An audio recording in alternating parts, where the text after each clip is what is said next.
नमस्कार, एग्जाम है PY Jharkhand channel में आपका स्वागत है। तो दोस्तों जुड़ चुका हूं मैं यहां पर आप सभी सहायक अध्यापकों के आकलन परीक्षा की तैयारी को लेकर के। तो दोस्तों हम बताते चले यदि आप झारखंड में सहायक अध्यापक आकलन परीक्षा की तैयारी में 101% सफलता प्राप्त करना चाहते हैं तो आपको हम बता दें यहाँ पर तैयारी जो है आपको पाठ्यक्रम पर आधारित सारे प्रश्नों को करना होगा। अब हम आपको बता देते हैं आपको जाना है दिल्ली और आपने पकड़ लिया है बनारस का ट्रेन तो आप पीछे ही रह जाओगे, ठीक है, आगे नहीं जा पाओगे। तो उसी तरह से आप लोग क्या कर रहे हैं कि पाठ्यक्रम पर आधारित एनसीईआरटी टेक्स्ट बुक के प्रश्नों को तो पढ़ ही नहीं रहे हैं और सिर्फ यहाँ पर बाजारू चीजें लेकर के पढ़ रहे हैं और सिर्फ दूसरे चैनल से जा करके एसएससी और जेएसएससी के क्वेश्चंस को आप देख रहे हैं। यहाँ से कुछ नहीं होने वाला है, आप जहाँ के तहाँ ही रह जाएंगे। आपको करना क्या है, तो आप अगर नहीं भी जुड़ते हैं किसी से तो आप सिर्फ टेक्स्ट बुक को पढ़िए। देखिए जैक ने स्पष्ट कह दिया है कि पाठ्यक्रम पर सारे आधारित प्रश्नों को ही पूछा जाएगा। अब इसके बाद भी बहुत से लोगों का कहना है कि पाठ्यक्रम का सिलेबस दिया है क्या,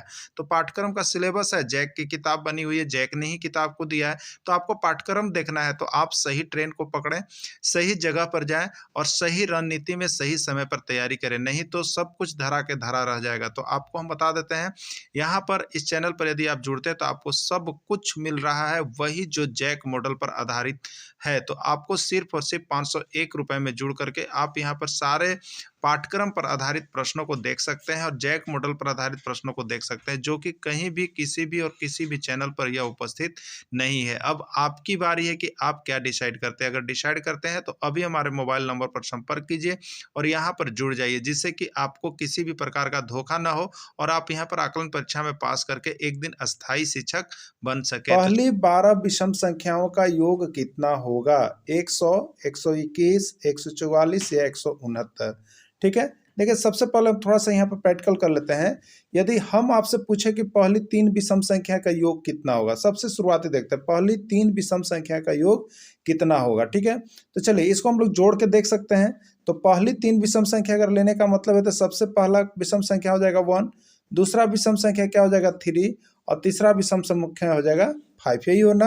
तो पहली 3 विषम संख्या कौन कौन होगी? 1 होगा, 3 होगा और 5 होगा। यदि इसको हम जोड़ेंगे तो 1, 3, 4 और 5 कितना होता है? 9 हो रहा है ना। अगर आप इसी को ट्रिक से देखिएगा तो आप याद रखिएगा क्या ट्रिक इसका चलता है।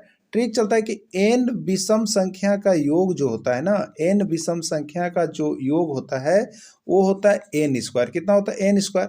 n यहाँ पर क्या हो सकता है? n यानी 1, 2, 3, 4 कुछ भी हो सकता है। यानी 1 कहने का मतलब कि पहली विषम संख्या, और 2 कहने का मतलब पहली 2 विषम संख्या, 3 कहने का मतलब पहली 3 विषम संख्या। ठीक है, तो हम आपसे पूछे पहली 3 विषम संख्या, उसको जोड़ करके भी हम आपको दिखाएं तो 9 आया है ना। तो 3 विषम संख्या का क्या आ रहा है? 3 का स्क्वायर यानी 9 आ रहा है। तो 4 को विषम संख्या का योग बोलेंगे तो क्या हो जाएगा? 4 का स्क्वायर यानी 16 हो जाएगा। तो आपसे पूछा कितना गया है? पहली 12 विषम संख्या का योग कितना होगा। तब पहली 12 विषम संख्या का योग मतलब क्या हो जाएगा? 12 का आप स्क्वायर कर देंगे और 12 का स्क्वायर कितना हो जाएगा?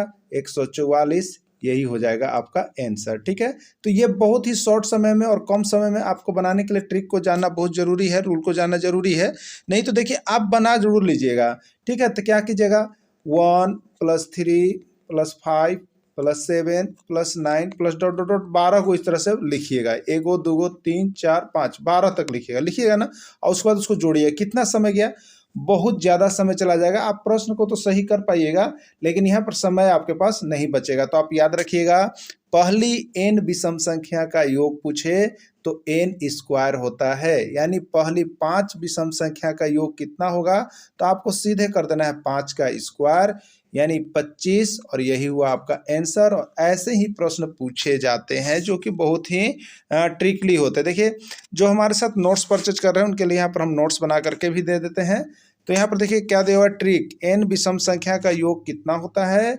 n स्क्वायर होता है। n विषम संख्या का योग n स्क्वायर होता है, इसलिए 12 विषम संख्या का योग बराबर 12 का स्क्वायर 144 होगा। तो आप सभी अभी के अभी नोट्स सभी परचेज कर लेंगे। अब हम आपको बता दें, देखिए यहाँ पर आप 501 में जुड़ सकते हैं या नहीं तो प्रत्येक सब्जेक्ट का नोट्स भी आप यहाँ से परचेज कर सकते हैं ओनली फॉर 100 रुपीज़। किसमें? ओनली फॉर 100 रुपीज़ में प्रत्येक सब्जेक्ट का नोट्स आप ले सकते हैं। यदि आपको मैथ चाहिए तो मैथ आपको 100 में मिल जाएंगे, उसी तरह से हिंदी चाहिए तो हिंदी मिल जाएगा। तो आप अलग अलग सब्जेक्ट जिसमें आप कमज़ोर है चाहते हैं तो आप वैसे भी यहाँ पर नोट्स परचेज हमारे साथ कर सकते हैं या अलग अलग सब्जेक्ट के लिए भी जुड़ सकते हैं। ठीक है, चलिए अगला प्रश्न देखते हैं। एक विद्यालय में शहीदों के लिए रुपए 1600 खाते में जमा किए गए हैं। प्रत्येक विद्यार्थी ने उतने ही रुपए दान दिए जितने कक्षा में विद्यार्थी थे। कक्षा में विद्यार्थियों की संख्या ज्ञात कीजिए। ठीक है, ज्ञात कीजिए। क्या होगा? 25 होगा, 40 होगा, 30 होगा या 900 होगा। देखिए अब यहाँ पर कहा जा रहा है आपको कि एक विद्यालय में शहीदों के लिए 1600 रुपये खाते में जमा है और प्रत्येक विद्यार्थी ने उतने रुपए दिए जितने कक्षा में विद्यार्थी थे। ठीक है, तो प्रत्येक विद्यार्थी ने उतने रुपए की संख्या x और कक्षा में विद्यार्थियों की संख्या बराबर x हो जाएगा। और ये दोनों मिलाकर के कितने रुपए दिए हैं? देखिए आपको 1600 रुपये दिए हैं। x और x क्या हो जाएगा?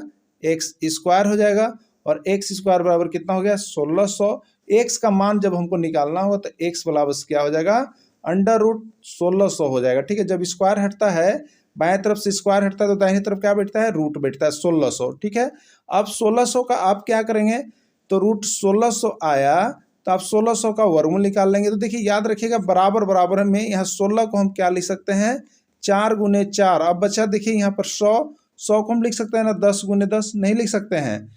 तो जल्दबाजी में निकालने के लिए हम ऐसा पैटर्न अपना सकते हैं। अब देखिए यहाँ पर है आपको 4 × 4, तो 2 × 4 के लिए 1 4 बाहर निकल जाएगा और ये 2 × 10 के लिए 1 10 आपका क्या होगा? बाहर निकल जाएगा ना। तो इस तरह से आप यहाँ पर कर सकते हैं। ठीक है, चलिए अगला देखिएगा। तो यहाँ पर इसका राइट आंसर कितना आ गया आपका? 40 आ गया। तो नोट्स के लिए विद्यार्थी और कक्षा में जमा किया गया पैसा बराबर है, इसलिए 1600 का वर्गमूल आपको ज्ञात करना पड़ेगा और 1600 का वर्गमूल आप निकालेंगे तो आपको कितना मिल जाएगा? 40 मिल जाएगा। यही आपका राइट आंसर हो जाएगा। अगला देखिएगा, इनमें से कौन सा समूह जो है समकोण त्रिभुज को निरूपित करता है? इनमें से कौन सा समूह? देखिए यहाँ 4 समूह दिए गए, A B C D। इसमें से कौन जो है समकोण त्रिभुज को निरूपित कर रहा है आपको बताना है। A होगा कि B होगा कि C होगा कि D होगा। देखिए जब भी आप यहाँ पर प्रैक्टिस सेट बनाते हैं या मैथ का क्लास बनाते हैं तो आप सभी शिक्षकों से मेरा आग्रह होगा कि आप लोग पेन और कॉपी लेकर के ही बैठे, जिससे कि आपको बहुत अच्छी तरह से यहाँ पर हर बात को समझ में आ जाए। देखिए समकोण त्रिभुज को निरूपित करने का सूत्र होता है यहाँ पर देखिए कर्ण का स्क्वायर। अगर कर्ण का स्क्वायर जो है वो किसके बराबर हो? देखिए एक बार यहाँ पर देख लेते हैं। कर्ण का जो स्क्वायर है ना, कर्ण का स्क्वायर वो किसके बराबर हो जाए? लंब का स्क्वायर और प्लस आधार के स्क्वायर के बराबर होता है, तो उसको हम लोग कहते हैं कि ये समकोण त्रिभुज है। ठीक है, अब कर्ण क्या है? तो कर्ण सबसे बड़ी भुजा होती है और लंब आधार दोनों उससे छोटा होता है। तो अब इसमें आप देखिएगा क्या कीजिएगा। देखिए शॉर्ट में हम लोग क्या करेंगे समकोण त्रिभुज के लिए, तो पहला में यदि आप देखिएगा तो सबसे बड़ी भुजा कितना है? 3 सेंटीमीटर, फिर 2 सेंटीमीटर, फिर 1 सेंटीमीटर। तो बढ़का का स्क्वायर कीजिएगा। किसका कीजिएगा? बढ़का का स्क्वायर। तो 3 का स्क्वायर बराबर क्या कर लीजिएगा? 1 का स्क्वायर प्लस 2 का स्क्वायर। ठीक है, 3 का स्क्वायर कितना हो गया बताइए? 9 हो गया ना। 1 का स्क्वायर 1 हुआ और 2 का स्क्वायर 4 हुआ, यानी 9 बराबर 5। क्या 9 और 5 बराबर होता है? नहीं होता है ना, इसलिए ये गलत है, ये नहीं बनाया आपको। ये पहला जो है समकोण त्रिभुज नहीं बनाया। ठीक है, उसी तरह से चलिए दूसरा को भी हम चेक करेंगे। तो दूसरा को जब हम चेक करते हैं तो क्या हमारे पास है? 2 सेंटीमीटर, 3 सेंटीमीटर, 4 सेंटीमीटर। तो हम क्या बताया था आपको? सबसे बड़का का वर्ग कीजिए, यानी 4 का स्क्वायर बराबर आपको कितना हो जाएगा? कर लीजिएगा 2 का स्क्वायर प्लस हो जाएगा आपको 3 का स्क्वायर। ठीक है, 4 का स्क्वायर कितना हो गया? देखिए 16 हो गया।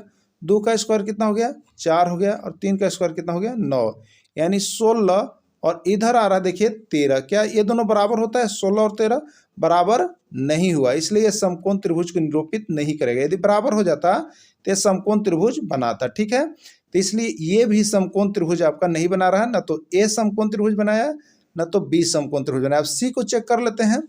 तो सी में सबसे बड़ी भुजा कौन है आप बताइए? सी में एक है 5, 12 और 13। सबसे बड़ी भुजा 13 है, तो हम क्या करेंगे? 13 का स्क्वायर बराबर क्या कर लेंगे? देखिए 12 का स्क्वायर और प्लस कितना हो जाएगा यहाँ पर? 5 का स्क्वायर। यही ना हो गया। 13 का स्क्वायर कितना होता है? तो आप याद रखिएगा 13 का स्क्वायर जो होता है वो 169 होता है, 12 का स्क्वायर 144 होता है और 5 का स्क्वायर 25 होता है। ठीक है, तो 169 बराबर कितना हुआ? 144 और 25 169 हो गया। तो 169 बराबर 169 दोनों बराबर आ गया ना। तो देखिए दोनों जो बराबर आ गया, यहाँ पर दोनों बराबर आ गया, तो ये आपका समकोण त्रिभुज को निरूपित कर रहा है। ठीक है, दोनों तरफ बराबर आ गया, लेफ्ट और राइट बराबर है, तो ये समकोण त्रिभुज को निरूपित कर रहा है, यानी इसका राइट आंसर देखिए सी हो जाएगा। तो कभी भी समकोण त्रिभुज से संबंधित देख के कौन समकोण त्रिभुज को बना रहा है, तो आपको क्या करना है, सबसे बड़ा यानी कर्ण का स्क्वायर ना, सबसे बड़ा यानी क्या हो गया, कर्ण का स्क्वायर, उसके बाद अन्य दो छोटा उसको जोड़ दीजिएगा, तो अन्य जो छोटा में लंब होता है एक पी का स्क्वायर और एक आधार होता है एक बी का स्क्वायर। अगर ये बराबर हो जाए यानी इसका फॉर्मूला हम लिख लेंगे H square equal to P square plus B square. अगर इस शर्त को फॉलो कर रहा है तो समकोण त्रिभुज है, और इस शर्त को अगर नहीं फॉलो कर रहा है तो समकोण त्रिभुज नहीं है। चलिए ठीक है, तो इस तरह से देखिए आप बहुत जल्द जो है यहाँ पर 1 से 20 तक का कम से कम वर्ग एकदम रट के रहिएगा, जल्दी जल्दी बनाना है। तो कितना तक, 1 से 20 तक, ऐसे ज़्यादा से ज़्यादा 30 तक जरूर कर लीजिएगा। तो 1 से 30 तक का वर्ग याद है तो ये सब प्रश्न जो है आप चुटकियों में सोल्व कर सकते हैं। ठीक है, देखिए कितने हल्के प्रश्न आते हैं, और सारे आपके टेक्स्ट बुक से ही यहाँ पर भीड़ रहे हैं ना। तो सभी जगह टेक्स्ट बुक एनसीईआरटी एक ही होता है, अलग अलग नहीं होता है। तो इसलिए आप एनसीईआरटी अगर एक बार पढ़ लेते हैं तो किसी भी स्टेट में एग्जाम देते हैं तो आपको सब मिलने वाला है यहाँ से, ठीक ना। 3 का स्क्वायर का पावर 4 का मान ज्ञात करें, क्या होगा, 3 का पावर 6, 3 का पावर 5, 3 का पावर 8, 3 का पावर 9, क्या होगा। देखिए आप लोग सभी को बना दिए होंगे, अच्छा बात है। देखिए यहाँ पर होता क्या है, ए एम है, क्या है, ए एम है, ब्रैकेट बंद और उसका पावर एन है, तो इसका सोल्व क्या हो जाएगा, ए का पावर एम इंटू एन होता है, ऊपर वाला क्या होता है, इंटू में होता है। ठीक है, अब आप देख लीजिए यहाँ पर 3 का स्क्वायर है और इसका पावर 4 है, तो मान कितना होगा, तो देखिए हो गया 3 और ये दोनों गुना हो जाएगा यानी 2 इंटू 4। ठीक है, अब कितना हो जाएगा, तो 3 और 2 इंटू 4, तो 2 जीरो 8 ना, 2 चौके 8 यानी 3 का पावर 8। ठीक है, यही हो गया इसका राइट आंसर, तो 3 का पावर 8 इसका आंसर होगा। ठीक है, चलिए अगला देखिएगा। देखिए नोट्स बनाया हुआ है, आप लोग देखिए यहाँ पर देखने के बाद जरूर जुड़ जाइएगा। यदि आपको केवल मैथ्स के लिए ही जुड़ना होगा तो आप 100 रुपये पेड करके हमारे साथ जुड़ जाइएगा। ऐसे तो हम कहें कि आप सभी सब्जेक्ट के लिए जुड़िए, जिसके लिए आपको लाइफ टाइम वैलिडिटी भी दी जा रही है, 501 रुपये में है। तो आप सभी देखिए अभी के अभी मोबाइल नंबर तो आपको दे ही दिया गया है, अभी जुड़ जाइएगा, क्योंकि हम यहाँ पर बिहार आकलन से लेकर के छत्तीसगढ़ आकलन, गुजरात आकलन, यूपी जितना है सब का आपको हम धीरे धीरे कवर अप करवा रहे हैं। ठीक है, इनमें से कौन सी संख्या अभाज्य संख्या नहीं है। ठीक है, इनमें से कौन सी संख्या जो है अभाज्य संख्या नहीं है। अब एक चीज आप बताइएगा, 2, 10, 11 या 17। ध्यान दीजिएगा, नहीं वाला को बहुत ज़्यादा बारीकी से देखिएगा, क्योंकि नहीं वाला आपको 1 नंबर काटना ही आता है ना। तो आपसे यहाँ पर देख लीजिए, सबसे पहले आपको भाज्य संख्या समझ जाइए और अभाज्य संख्या समझ जाइए। ठीक है, तो भाज्य संख्या और अभाज्य संख्या, तो भाज्य संख्या कौन होती है, वैसी संख्या होती है जो अपने को छोड़ करके किसी अन्य संख्या से भी कट जाए। ठीक है, और अभाज्य संख्या वैसी संख्या है जो केवल अपने से ही भाग लगती है ना, जो केवल अपने से और एक से, देखिए एक से सब भाग लगता है इसलिए एक नहीं, जो संख्या केवल अपने से ही भाग लग सकती है उसको अभाज्य संख्या कहते हैं। देखिए अपने, अपने अपने में अ आ रहा है ना, इसलिए अभाज्य संख्या। ठीक है, और जो दूसरों से भी भाग लग सकती है, अपने को छोड़कर किसी अन्य से भी भाग लगेगी तो होता है भाज्य संख्या। ठीक है, तो देखिए दो, यहाँ पर अंक को चेक कीजिए आप, दो किससे भाग लगता है, सिर्फ 1 से और 2 से। ठीक है, अब देखिएगा 10 किससे किससे भाग लगेगा, 1 से भी लगेगा, 2 से भी लगेगा, 5 से भी लगेगा और 10 से भी लगेगा ना। अब 11 की बात कीजिए तो 11 किससे भाग लगेगा, केवल 1 से और 11 से। ठीक है, 17 किस से भाग लगेगा, तो 1 से और 17 से। देखें आप, तो आप यहाँ पर देख रहे हैं कि 2 केवल अपने से लग रहा है, 11 भी केवल अपने से लग रहा है, 17 भी केवल अपने से लग रहा है। तो जो संख्या अपने से लग रहा है वो अभाज्य संख्या है, यानी पहला अभाज्य संख्या है। ठीक है, पहला कौन सी संख्या है, अभाज्य संख्या है।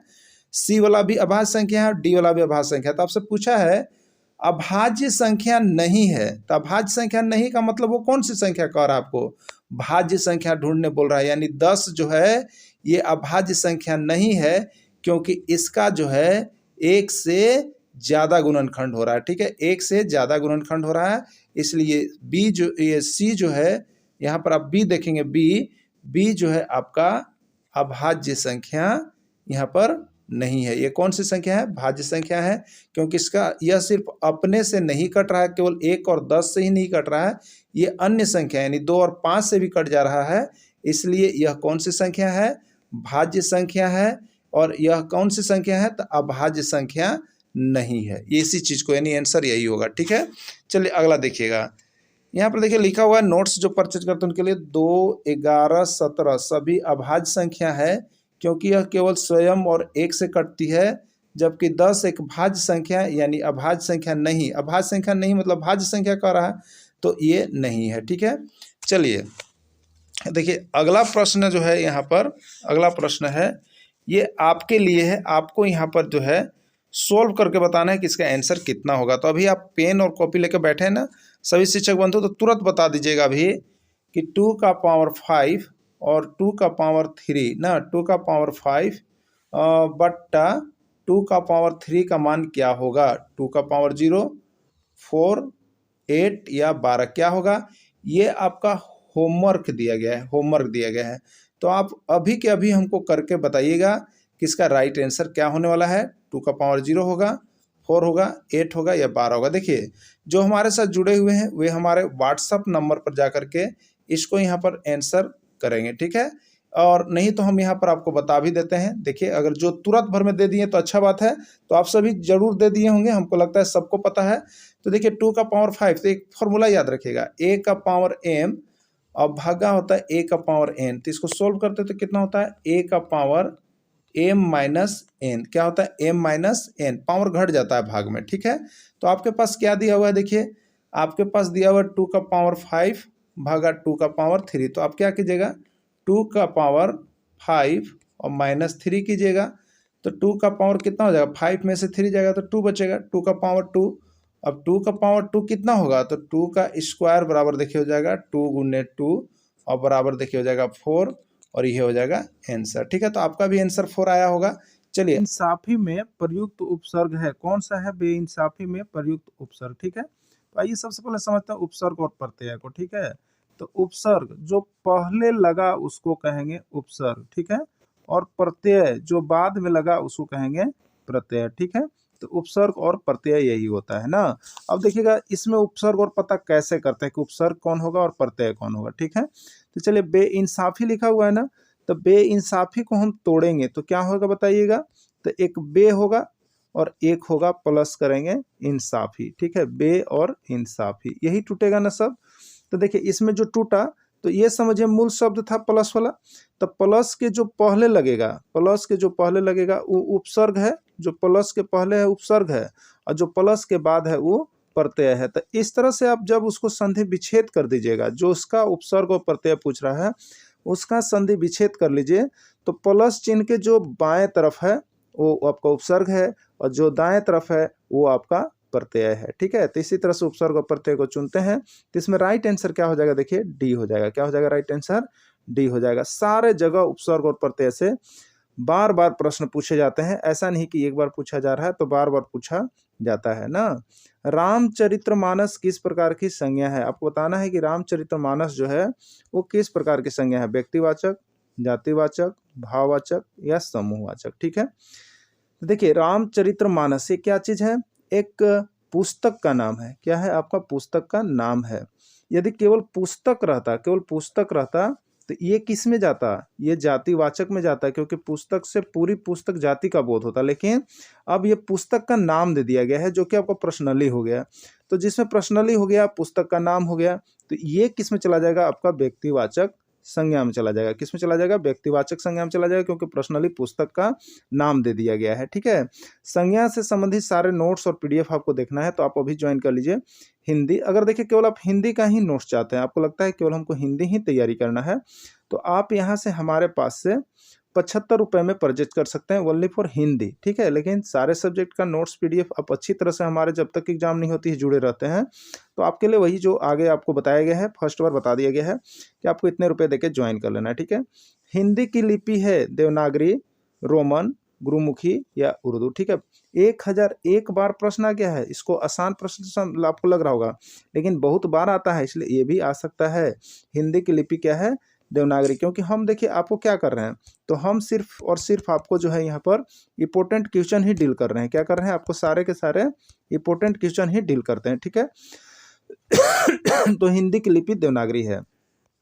अगला है आपका प्रश्न, साहित्य से संबंध रखने वाला को क्या कहते हैं। बहुत से ऐसे व्यक्ति हैं, ऐसे सज्जन है जो साहित्य से माने पुस्तक से प्रेम रखते हैं। तो साहित्य से संबंध रखने वाले व्यक्ति को क्या कहा जाता है, परकीय, नाटककार, लेखक या साहित्यक, ठीक है। तो नाटक से जो संबंध रखेगा नाटककार, जो लेखनी से संबंध रहेगा लेखक, और जो साहित्य से संबंध रखेगा उसको साहित्यक कहेंगे। क्या कहेंगे, जो साहित्य से संबंध रखेगा उसको साहित्यक के नाम से जानते हैं, यानी इसका राइट आंसर साहित्यक हो जाएगा, ठीक है। चलिए अगला प्रश्न को देख लेते हैं। देखिए कितने अच्छे अच्छे प्रश्न आपके छत्तीसगढ़ में आए हुए थे। भगवान करे कि इससे भी अच्छा प्रश्न आपको मिले और आप देख करके ही इसका बाजा बजा दीजिए आकलन परीक्षा के, है ना। ऐसा बाजा बजा दीजिए कि आपको कोई सोच ही ना रहे। क, ग, ज और फ की ध्वनियाँ किसकी है, अंग्रेजी की है, संस्कृत की है, दक्षिण भाषाओं की है, अरबी फारसी का, ठीक है। तो क, ग, ज, फ ये सब जो है ना, फ देख रहे हैं, फ से क्या हो रहा है बताइए, फारसी। क, ग, ज, फ से क्या हो रहा है, फारसी। तो ये फारसी की भाषा है, अरबी फारसी। ऐसे ही पूछता है एकदम, क, ग, ज, फ ध्वनि किसकी है, बार बार आया है, बहुत बार आता है। तो फ लास्ट में रहेगा और उसको मार देना है फारसी में। तो ये फारसी की ध्वनि है, ठीक है। किसकी ध्वनि है, फारसी की ध्वनि है क, ग, ज, फ। सुगंध किस प्रकार की संज्ञा है बताइए, जातिवाचक, व्यक्तिवाचक, भाववाचक या द्रव्यवाचक, ठीक है। तो वैसी चलिए हम संज्ञा का तो नोट्स आपको बता ही दिए कि सारे नोट्स आप परचेज कर सकते हैं, क्योंकि बहुत अच्छी तरह से उसमें बताया गया है, उसका वीडियो भी आपको मिल जाएगा। अब देखिए सुगंध किस प्रकार की संज्ञा है ना, तो सुगंध जो है वो आपके किस प्रकार की संज्ञा है। तो सुगंध के लिए हम आपको बता देते हैं यहाँ पर, सुगंध जो है देखिए ये अनुभव की चीज़ है और ये आप किसी को बयान नहीं कर सकते हैं। तो वैसी चीज़ें जिसकी हम सिर्फ अनुभव कर सकते हैं, कुछ बता नहीं सकते हैं, तो उसको हम लोग कहते हैं भाववाचक संज्ञा, ठीक है। क्या कहते हैं, भाववाचक संज्ञा। तो सुगंध किस प्रकार की संज्ञा है, तो भाववाचक संज्ञा है, इसमें भाव है ना। अब अगला देखिएगा, कार अनुपात ड्राइवर, कार अनुपात ड्राइवर, तो हवाई जहाज अनुपात क्या होगा, आपसे पूछा गया है कि हवाई जहाज में क्या भराएगा, ठीक है। देखिए भरने के लिए बोला गया है, कैप्टन होगा, एयर होस्टेस होगा, पायलट होगा या कंडक्टर होगा। बताइए कितने अच्छे प्रश्न हैं, जेएसएससी में आया हुआ। तो बताइए आपका तो आकलन ही है। तो अब बताइए कार का संबंध ड्राइवर से, यानी कार कौन चलाता है, कार चलाने वाला का नाम क्या होता है बताइए, ड्राइवर, ठीक है। कार चलाने वाले को कहते हैं ए कार ड्राइवर, कहते हैं कि नहीं कहते हैं, कहते हैं ना, आप लोग सब कोई कहता है, ठीक है, कहता है।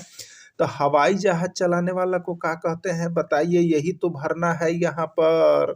कैप्टन कहते हैं कि एयर होस्टेस कहते हैं कि पायलट कहते हैं कि कंडक्टर कहते हैं, जिसका आंसर क्या है, इसका सही आंसर सी है। चलिए यदि आपका भी आंसर सही सी आया है तो आप समझिए कि आकलन परीक्षा में 101% सफलता आप पा रहे हैं। सिर्फ यहाँ पर सारे सब्जेक्ट के नोट्स के लिए जुड़ जाइएगा, जो कि 351 रुपये में दिए जा रहे हैं, और सारे प्रश्न आपको उसी प्रकार का दिया जा रहा है इंपॉर्टेंट, जो केवल एग्जाम में आने वाला है। कोई भी प्रश्न बाहर का आपका नहीं होगा मेरे शिक्षक बंधु।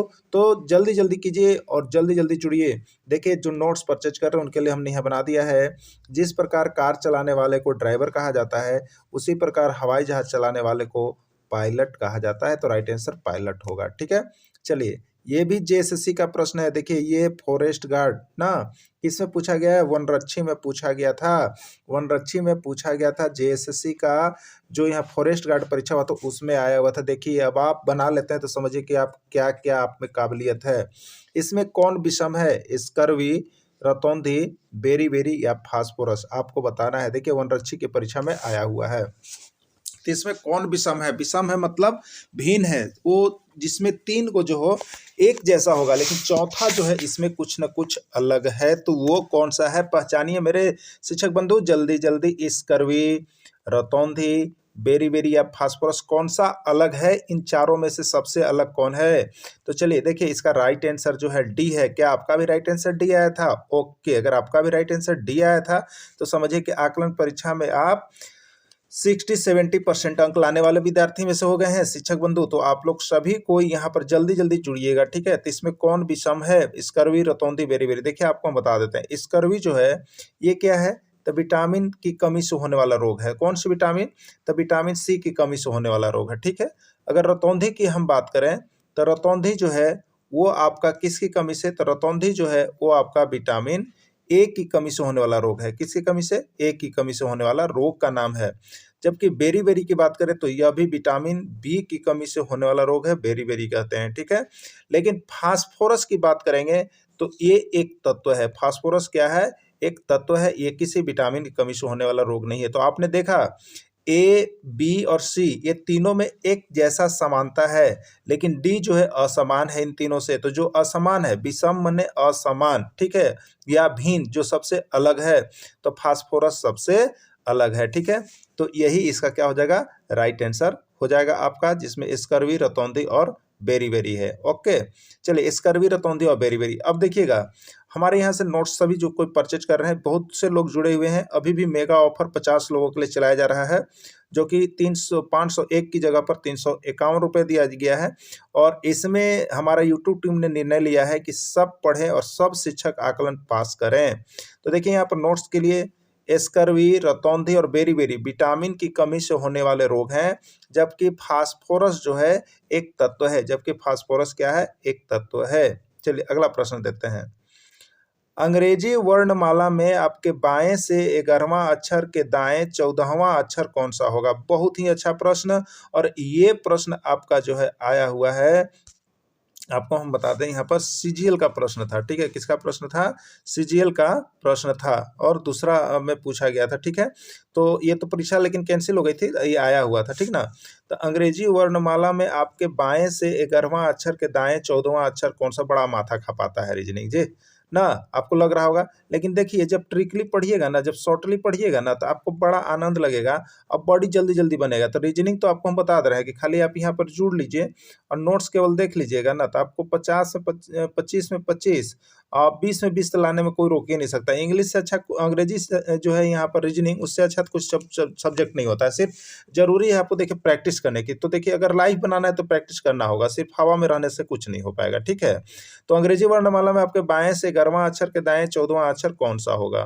देखिए तो अंग्रेजी वर्णमाला हम लोग लिखते हैं ना, ध्यान दीजिएगा, A B C D E, कहाँ तक जाते हैं आप? डॉट डॉट डॉट जेड तक जाते हैं ना। तो देखिए ये अंग्रेजी वर्णमाला का इधर से जब चलेंगे तो क्या कहलाएगा? बायां। और इधर से जब इधर चलेंगे तो क्या कहलाएगा? दायां। इधर से जब चलना चलेंगे तो बाएं से चल रहे हैं और इधर से जब चल दाएं से। तो देखिए आपके बाएं से 11वां अक्षर पूछ रहा है, ठीक है। तो बाएं से हम 11वां अक्षर भी जाएंगे, मान लीजिए यहाँ 11वां अक्षर है।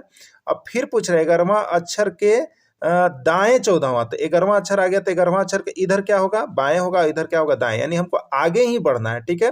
तो एक चीज आपको दिमाग में रख लीजिएगा, क्या रख लीजिएगा? अगर बाएं से दाएं पूछता है, ध्यान में रखिएगा, देखिए बाएं के दाएं पूछता है, बाएं के दाएं पूछता है, बाएं के दाएं पूछता है, या दाएं के बाएं पूछता है, ठीक है। यानी दोनों अपोजिट चिन्ह पूछता है। कभी बाएं के दाएं क्या होगा, दाएं के बाएं क्या होगा, जस्ट अपोजिट पूछता है।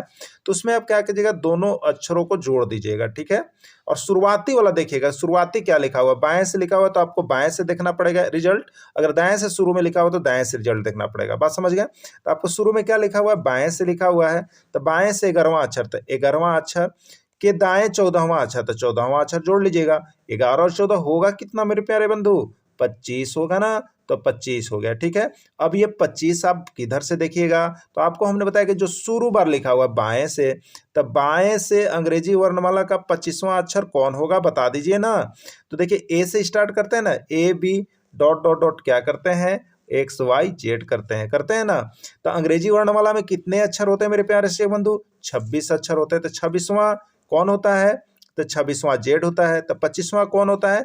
वाई होता है ना। तो हम बाएं से इधर से चलेंगे तो 25वां अक्षर, पहला अक्षर ए होगा, दूसरा अक्षर बी होगा और 25वां अक्षर क्या होगा मेरे शिक्षक बंधु? वाई होगा। तो इसमें वाई कहाँ है?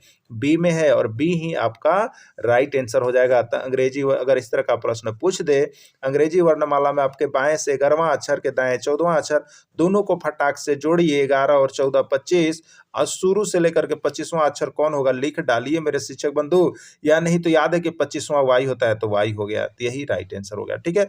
इसलिए आप लोग फटाफट बनाने का कोशिश कीजिएगा। चलिए एक प्रश्न आपके लिए हम यहाँ पर दे देते हैं, आप हमको बना करके कमेंट कीजिएगा। क्या कीजिएगा? अंग्रेजी वर्णमाला में आपके बाएं से 5वां अक्षर, ठीक है, बाएं से 5वां अक्षर के दाएं 15वां के बाएं 15वां अक्षर कौन सा होगा आपको बताना है। ठीक है, बाएं से याद रखिएगा, बाएं से मैंने दिया है तो 5वां अक्षर के दाएं 15वां अक्षर कौन सा होगा, यानी आपको जोड़ के बता देना है क्या होगा। फटाक से आप कमेंट कीजिएगा। ठीक है, चलिए देखिए यहाँ पर नोट्स भी आपको हमने दे दिया है। बाएं से 11वां अक्षर के दाएं 14वां अक्षर को बोले तो बाएं से लिख देना है 11 + 14 बराबर 25वां अक्षर, और बाएं से इधर से ए तरफ से देखना चालू कीजिएगा। 25वां नंबर पर वाई आएगा और वाई आपका राइट आंसर हो जाएगा। ठीक है, चलिए अगला देखिएगा, ब्लडिंग शब्द के अक्षरों से कौन सा शब्द नहीं बनेगा, आपको बताना है। ब्लडिंग शब्द जो लिखा हुआ है, इस शब्द के अक्षरों से कौन सा शब्द इसमें नहीं बनेगा, यानी जो शब्द इसमें बनेगा, चाहे ए हो, चाहे बी हो, चाहे सी हो, चाहे डी हो, जो शब्द बनेगा मेरे प्यारे शिक्षक बंधु, वो आपको होना क्या चाहिए, इतना ही वर्ड्स का यूज करके बना हुआ होना चाहिए। अगर इससे अलग है तो वो नहीं बनेगा। ठीक है, तो इतना ही तो पूछा गया है, शब्द के अक्षरों से कौन सा शब्द नहीं बनेगा, ध्यान रखिएगा, नहीं बनेगा, यानी इसमें 3 गो बनेगा और 1 गो कोई ऐसा होगा जो नहीं बनेगा, तो उसी को चुनना है हम सभी को। तो आइए देखते हैं कौन सा चुनाता है। ठीक है, देखिए आप ब्लड लिखा हुआ देखिएगा, BLOOD। ठीक है, देखिए यहाँ पर आप देखेंगे ब्लड मिल रहा है ना आपको, तो ये तो बनेगा ना, ये तो बनने वाला सीरीज में आ गया, ये बनेगा। ठीक है, चलिए अगला हम देख लेते हैं। अगला हम जब यहाँ देखते हैं तो मेरे पास लिखा हुआ BING, क्या इसमें BING मिल रहा है, तो देखिए B मिल रहा है, आई मिल रहा है, एन मिल रहा है और जी मिल रहा है ना, तो ये भी बनने वाला सीरीज में से होगा, ये भी बनेगा। ठीक है, और यहाँ आपको आंसर देना है कौन नहीं बनेगा, तभी आंसर नहीं आया है।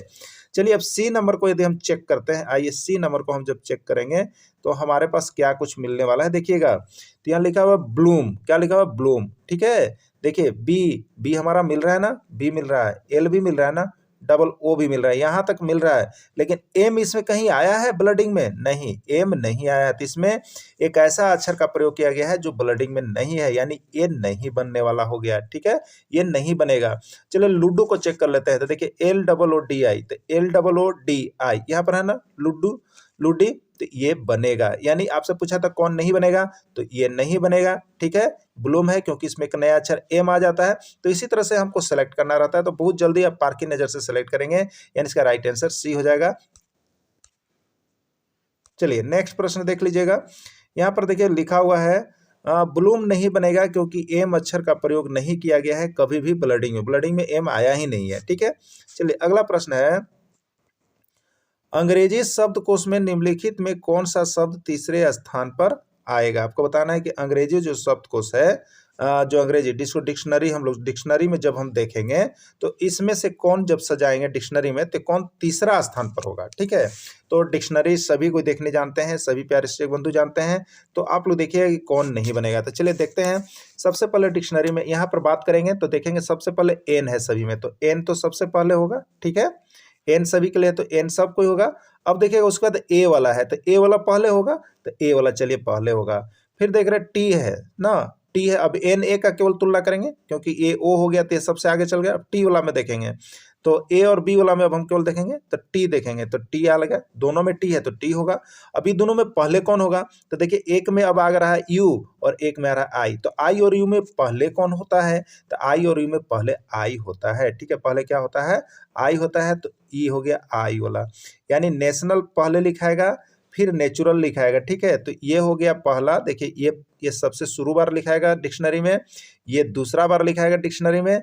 अब तीसरी बार की बात हम करेंगे यहाँ पे। ठीक है, अब किसकी बात करेंगे, तीसरा बार कौन लिखा सकता है, तो अब देखिए ये बचा एन ओ वाला में, एन तो सब में था एन ओ, तो इसमें भी एन ओ, टी इसमें भी टी। ठीक है, तो एन ओ टी वाला में कौन पहले आएगा, अब देखते हैं। ठीक है, एन ओ टी वाला में, तो एन ओ टी हमने लिख लिया, एन ओ टी। अब देखिए इसमें ओ है और इसमें आई है, तो ओ और आई में पहले कौन आएगा, आई आएगा ना, आई पहले आता है ना, तो आई वाला पहले लिखाएगा, यानी एन ओ टी आई वाला पहले होगा, उसके बाद में एन ओ टी ओ वाला होगा। तो ये हो गया किस स्थान पर, ये हो गया तीसरा स्थान पर, और ये किस स्थान पर हो गया, चौथा स्थान पर डिक्शनरी में सजेगा। ठीक है, तो इस तरह से आप देख करके डिक्शनरी शब्दकोश को एक जैसा करने और सजाने सीख जाइएगा, और सभी को जानते हैं तो सिर्फ यहाँ आवश्यकता है, ये भी आपका फॉरेस्ट गार्ड का एग्जाम का है प्रश्न। ठीक है, फॉरेस्ट गार्ड का प्रश्न है रीजनिंग का।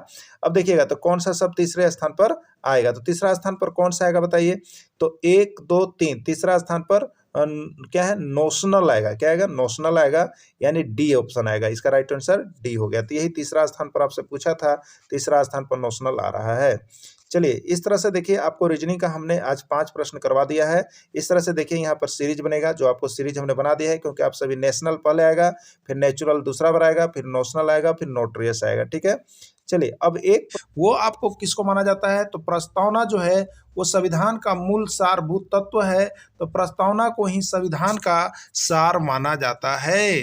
अगला प्रश्न है, प्रस्तावना में पंथ निरपेक्ष, समाजवादी तथा अखंडता शब्द जोड़ा गया है। कब जोड़ा गया है? 44वें संविधान संशोधन, 42वें संविधान संशोधन, 86वें संविधान संशोधन या कोई नहीं। देखिए ये प्रश्न भी आपका जेटेट का है और झारखंड के यहाँ पर 2 एग्जाम में ये प्रश्न पूछा गया है। और ये आपका किस क्लास में है? तो आप देखिए यहाँ पर क्लास जो आपको बताएं 8 का एक्सरसाइज 2 है। तो बताइए आता है कि नहीं आता है आपके टेक्स्ट बुक से? तो अभी भी आपका जो परीक्षा है ना वो टेक्स्ट बुक से ही आने जा रहा है। आप यहाँ पर धैर्य रखिए, सारे प्रश्नों को यहीं से लड़ने जा रहा है जो मैं नोट्स आपको दे रहा हूँ। एकदम गांठ बांध लीजिएगा, इसलिए जल्दी जल्दी जुड़ जाइए आप लोग। जो नहीं जुड़ेंगे पछताइएगा आप लोग। ठीक है, तो चलिए 44वें संविधान संशोधन, 42वें संविधान संशोधन, 86वें संविधान संशोधन। तो देखिए प्रस्तावना में पंथ निरपेक्ष, समाजवादी तथा अखंडता शब्द जो जोड़ा गया है वो 42वें संविधान संशोधन अधिनियम 1976 के तहत जोड़ा गया है। किसके तहत? तो 42वें संविधान संशोधन अधिनियम 1976 के तहत प्रस्तावना में पंथ निरपेक्ष, समाजवादी तथा अखंडता शब्द जोड़ा गया है। आपको हम बता देते हैं, देखिए इसमें इस तरह से भी प्रश्न पूछा गया है बहुत बार कि प्रस्तावना में अखंडता शब्द जोड़ा गया है, प्रस्तावना में पंथ निरपेक्ष शब्द जोड़ा गया है, प्रस्तावना में समाजवादी पंथ जोड़ा गया है, कैसे जोड़ा गया है। ठीक है, तो इस तरह से बहुत सी चीजें यहाँ पर प्रश्न आपको निकल के आती है जो हम आपको बताते रहते हैं। चलिए अगला देखिएगा, यहाँ पर भारत की प्रथम महिला प्रधानमंत्री कौन थी? राजीव गांधी, श्रीमती प्रतिभा देवी सिंह पाटिल, सोनिया गांधी या श्रीमती इंदिरा गांधी। भारत की प्रथम महिला प्रधानमंत्री कौन थी? तो भारत की प्रथम महिला प्रधानमंत्री कौन थी? आप लोग भी सही आंसर यहाँ पर दे रहे हैं, श्रीमती इंदिरा गांधी जो है भारत की प्रथम महिला प्रधानमंत्री थी। स्वतंत्रता दिवस के अवसर पर लाल किला पर कौन झंडा फहराते हैं? स्वतंत्रता दिवस के अवसर पर लाल किला पर जो झंडा फहराया जाता है वहां पर कौन झंडा फहराते हैं? ये प्रश्न 3 बार अब तक देखेंगे तो आपको निकल के आ चुका है झारखंड के एग्जाम में। ठीक है, तो ये बार बार आपके एग्जाम में पूछे जा रहे हैं, तो आप देख लीजिएगा, प्रधानमंत्री, राष्ट्रपति, उपराष्ट्रपति या कोई नहीं। तो स्वतंत्रता दिवस के अवसर पर लाल किला पर जो है कौन फहराते हैं? तो प्रधानमंत्री झंडा फहराते हैं। कौन फहराते हैं? प्रधानमंत्री फहराते हैं। अगला है, भारत कैसा देश है? लोकतांत्रिक देश है, जनतांत्रिक देश है, गणतांत्रिक देश है या कोई नहीं। तो भारत कैसा देश है? भारत जो है एक लोकतांत्रिक देश है। लोकतांत्रिक देश का मतलब जनता यहाँ पर मुख्य होती है और जनता के द्वारा चुन करके सरकार जाती है। लोकसभा तथा विधानसभा का चुनाव होता है। लोकसभा तथा विधानसभा का चुनाव होता है प्रत्येक 5 वर्ष पर, प्रत्येक 4 वर्ष पर, प्रत्येक 3 वर्ष पर या कोई नहीं। तो लोकसभा तथा विधानसभा का जो चुनाव होता है वो प्रत्येक कितने वर्षों पर होता है? 5 वर्षों पर होता है। राइट आंसर इसका एक होगा, ए होगा। अगला है, भारत में किसका पद सर्वोच्च होता है? भारत में जो है सबसे सर्वोच्च पद कौन होता है? राष्ट्रपति, उपराष्ट्रपति, प्रधानमंत्री या कोई नहीं। अभी तक झारखंड के एग्जाम में यह 10 बार प्रश्न आ चुका है। जो भी एग्जाम में जाइएगा उसमें जीके के अंतर्गत ये प्रश्न बार बार आ रहा है, तो हम वैसे ही प्रश्नों को आपको समावेश भी कर रहे हैं और आपको यह बताने का भी कोशिश कर रहे हैं कि टेक्स्ट बुक से कितना प्रश्न आ रहा है। तो भारत में किसका पद सर्वोच्च होता है? तो राष्ट्रपति का पद जो होता है सर्वोच्च होता है। अगला है, राष्ट्रपति का चुनाव कितने वर्षों के लिए होता है? 4 वर्ष, 5 वर्ष, 6 वर्ष या कोई नहीं। तो राष्ट्रपति का चुनाव कितने वर्षों के लिए होता है? तो राष्ट्रपति का जो चुनाव है वो 5 वर्षों के लिए होता है।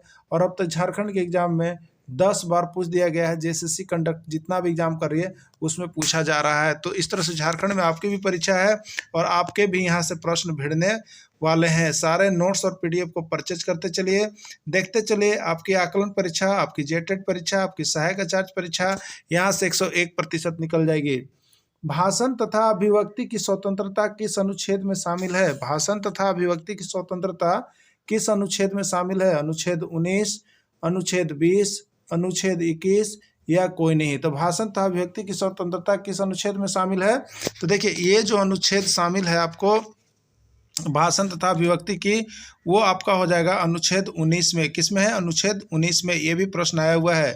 विश्वास, धर्म और उपासना की स्वतंत्रता, विश्वास, धर्म और उपासना की स्वतंत्रता प्रदान की गई है अनुच्छेद 21 में, अनुच्छेद 25 से 28 तक, अनुच्छेद 30 तक, अनुच्छेद 24 तक। तो यहाँ पर देखिए विश्वास, धर्म और उपासना की स्वतंत्रता जो प्रदान की गई है वो आपका अनुच्छेद जो है 25 से लेकर के 28 तक में दिया गया है। और यह भी प्रश्न आपका जेएसएससी में पूछा हुआ प्रश्न है। तो सारे प्रश्न आपके एनसीईआरटी, जेसीईआरटी जो भी है आपका टेक्स्ट बुक उसी से निकल के आ रहा है। इसलिए आप सभी इस टेक्स्ट बुक पर आधारित सारे प्रश्नों का नोट्स यदि एक बार देख जाइएगा तो आपको यहाँ पर 101% सफलता मिलने वाला है। राष्ट्रीय एकता दिवस मनाया जाता है 29 अक्टूबर, 30 अक्टूबर, 31 अक्टूबर या 28 अक्टूबर। तो देखिए राष्ट्रीय एकता दिवस जो है वो 31 अक्टूबर को मनाया जाता है। कितने अक्टूबर को मनाया जाता है? 31 अक्टूबर को। भारत के प्रथम गृह मंत्री कौन थे? भारत के प्रथम गृह मंत्री कौन थे? 101 बार प्रश्न आया हुआ है। डॉक्टर राजेंद्र प्रसाद, पंडित जवाहरलाल नेहरू, सरदार वल्लभ भाई पटेल या कोई नहीं। तो भारत के प्रथम गृह मंत्री जो थे वो आपके थे सरदार वल्लभ भाई पटेल।